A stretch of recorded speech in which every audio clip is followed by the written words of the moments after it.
Di sebuah dunia asing bernama Fantasia, di atas hamparan awan yang bermandikan cahaya keemasan, seorang dewi berparas rupawan tersenyum lembut.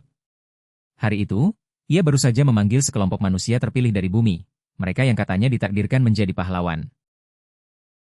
Rambut pirangnya berkibar di tiup angin surgawi, tubuhnya berpendar bagai mentari pagi. Dengan anggun, sang dewi membuka kedua tangannya, menyambut para tamu yang bahkan belum paham apa yang sedang terjadi pada mereka. Aku menyambut kalian dengan sepenuh hati, ucapnya dengan suara selembut sutra.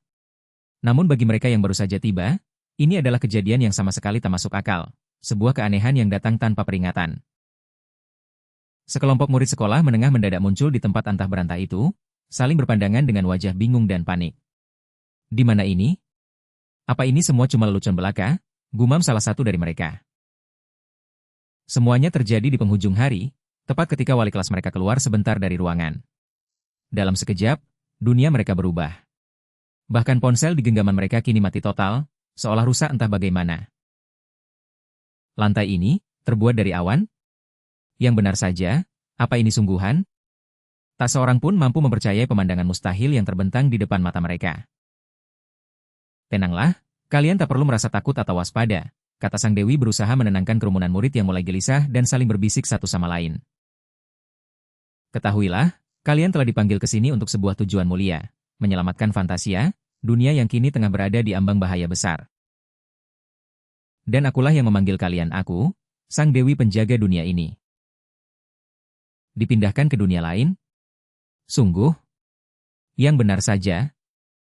Bisikan-bisikan penuh keraguan mulai menyebar di antara para murid yang masih setengah tak percaya. Sebentar lagi, kalian semua akan berpindah tempat, ujar sang dewi sambil menunjuk ke arah sebuah gerbang megah yang menjulang tinggi, bermandikan cahaya keemasan. Tujuan kalian adalah sebuah kuil suci di jantung Fantasia, tempat di mana seorang santa telah lama menanti kedatangan para pahlawan. Dan tenang saja, aku akan memastikan kalian bisa beradaptasi dengan dunia baru ini. Aku akan membantu kalian dengan sepenuh hati, tanpa terkecuali. Suasana mulai mencair. Seorang murid dengan penuh rasa ingin tahu mengangkat tangannya. Dewi, bolehkah aku bertanya sesuatu? Tentu saja, silakan tanyakan apapun yang ingin kalian ketahui. Pemuda bernama Oh Han Woo pun melontarkan pertanyaan yang ada di benak banyak orang. Apakah di dunia ini ada level, jendela status, dan monster, persis seperti di dalam game? Tentu saja semua itu ada, jawab sang dewi dengan senyum tenang. Mata pemuda itu langsung berbinar. Keren. Ini benar-benar seperti mimpi jadi kenyataan. Pertanyaan lain menyusul.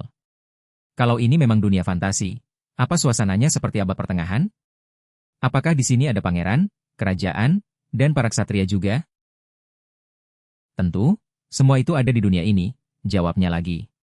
Wah, kalau begitu petualangan ini justru bisa jadi menyenangkan. Semangat mereka mulai membara, dan pertanyaan pun terus bermunculan tiada henti. Silakan, tanyakan apa saja yang kalian mau, kata sang dewi dengan ramah, mempersilakan siapapun untuk bicara. Seorang pemuda bernama Chai Kang Min mengajukan pertanyaan yang cukup menggelitik. Dewi, apakah orang yang paling hebat di antara kamilah yang nantinya akan menjadi sang pahlawan utama? Tidak, jawab sang dewi singkat, tegas, tanpa keraguan sedikit pun. Jawaban itu sontak membuat suasana hening seketika.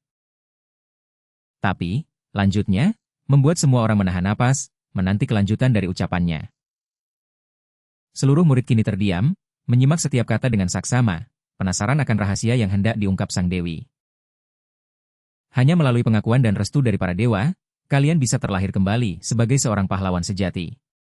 Itulah syaratnya.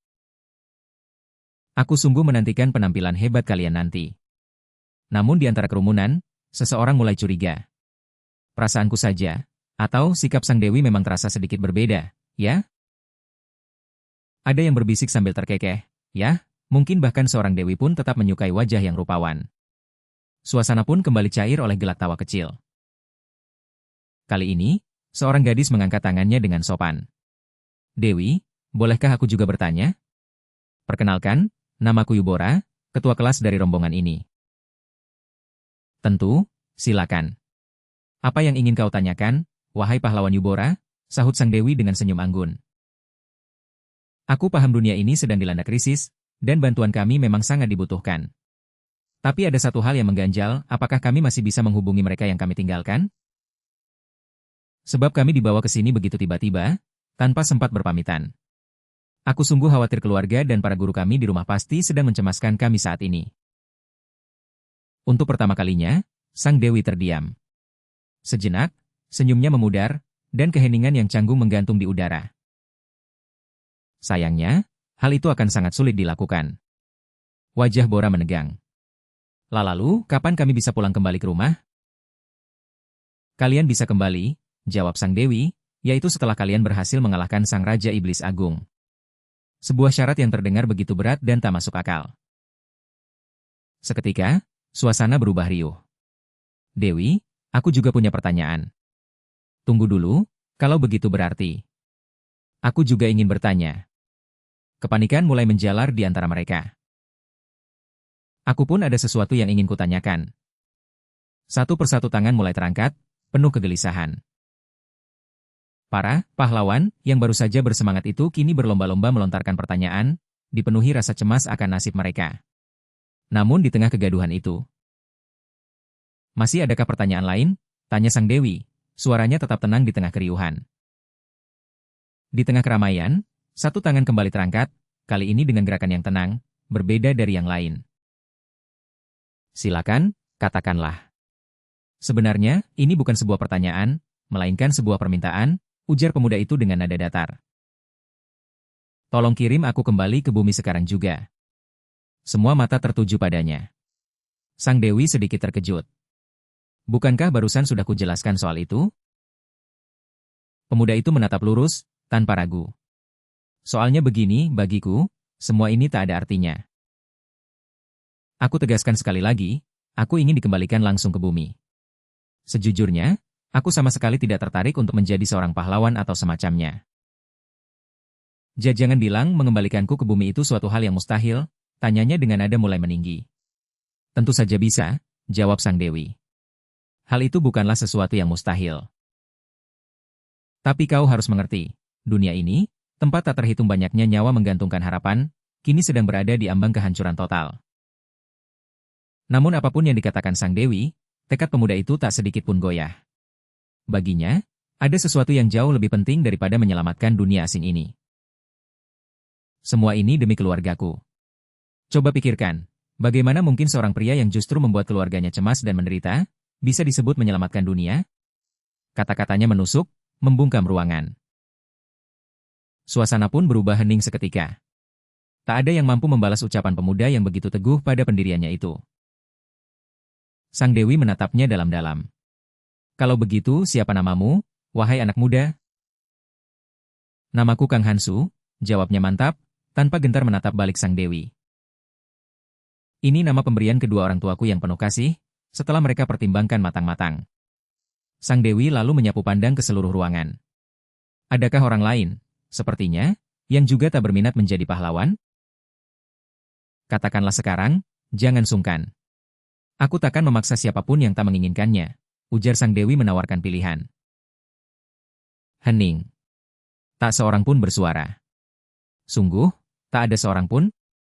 Hanya Hansu yang berani melangkah keluar dari barisan. Kalau begitu, Tuan Kang Hansu. Di hadapannya, sebuah portal gelap perlahan mulai terbuka, berputar penuh misteri.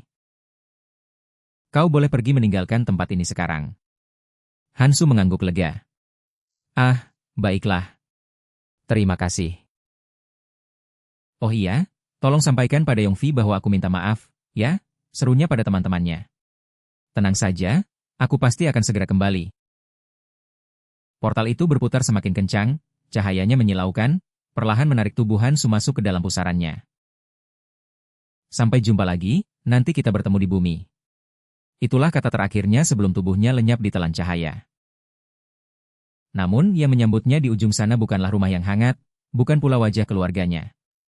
Melainkan sebuah hutan yang gelap, sunyi, dan terasa asing. Ini bumi? Apa-apaan ini? Sepertinya aku justru terdampar di suatu tempat yang jauh dari sekolah. Firasat buruk mulai menyelimuti hatinya. Permisi. Aku masih punya sesuatu yang ingin kutanyakan. Teriaknya ke udara kosong, masih berharap ini semua hanyalah salah paham belaka. Namun tak ada jawaban. Sepertinya, aku benar-benar tersesat. Seharusnya aku menyadari kejanggalan ini sejak awal. Perlahan, kebenaran pahit itu mulai terkuak. Dari kedalaman kegelapan hutan, sepasang mata merah menyala. Sesuatu mulai bergerak mendekatinya perlahan. Rupanya, Dewi yang tampak anggun itu tak lebih dari sosok yang tega menculik anak-anak sekolah demi menyelesaikan masalah dunianya sendiri, dan membuang mereka yang tak berguna. Dalam sekejap, sekawanan monster buas bertaring tajam muncul mengepung Hansu dari segala arah. Daging. Ada daging segar di sini. Kali ini, dagingnya bahkan bertelinga manis. Di tengah kepungan maut itu, Hansu akhirnya benar-benar sadar. Sang Dewi telah menipunya mentah-mentah, dan petualangan mengerikannya baru saja dimulai.